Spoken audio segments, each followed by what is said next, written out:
Hello viewers, আসসালামু আলাইকুম। আরও একটি নতুন ভিডিও নিয়ে আপনাদের সামনে উপস্থিত হলাম। আপনারা যে ভিডিওটি দেখছেন সেটি হচ্ছে পাহাড়পুর বৌদ্ধবিহার। আসুন পাহাড়পুর সম্পর্কে কিছু তথ্য জেনে নেওয়া যাক। পাহাড়পুর বাংলাদেশের নওগাঁ জেলায় অবস্থিত একটি ঐতিহাসিক স্থান এবং বিখ্যাত স্থান। এর আসল নাম সোমপুর বিহার। পাল রাজা ধর্মপাল দেব অষ্টম শতকে এটি নির্মাণ করেন।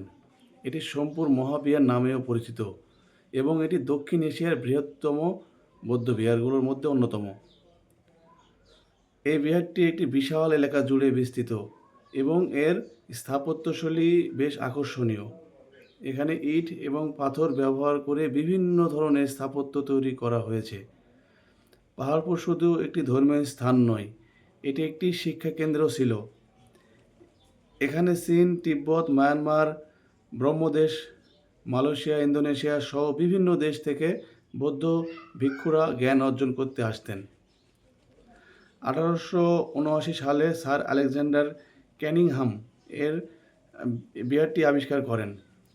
খননকালে এখানে 125টির মাটির পাত্রে খলিফা হারুন আর রশিদের শাসনামলের রৌপ্য মুদ্রা পাওয়া গেছে, যা বর্তমানে পাহাড়পুর জাদুঘরে সংরক্ষিত আছে।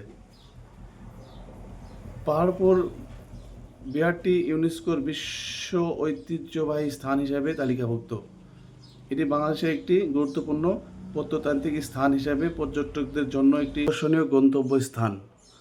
এই পাহাড়পুর বৌদ্ধবিহার প্রতি রবিবার পূর্ণ দিবস বন্ধ থাকে এবং সোমবার আধাবেলা বন্ধ থাকে। এছাড়াও যে কোনো সরকারি ছুটির দিনেও বন্ধ থাকে। আপনারা চাইলে এই সোমপুর বিহারটি ভিজিট করতে পারেন। সকলকে অসংখ্য ধন্যবাদ জানিয়ে আমি আমার ভিডিওটি এখানেই শেষ করছি। সবাইকে অসংখ্য ধন্যবাদ। আল্লাহ হাফেজ।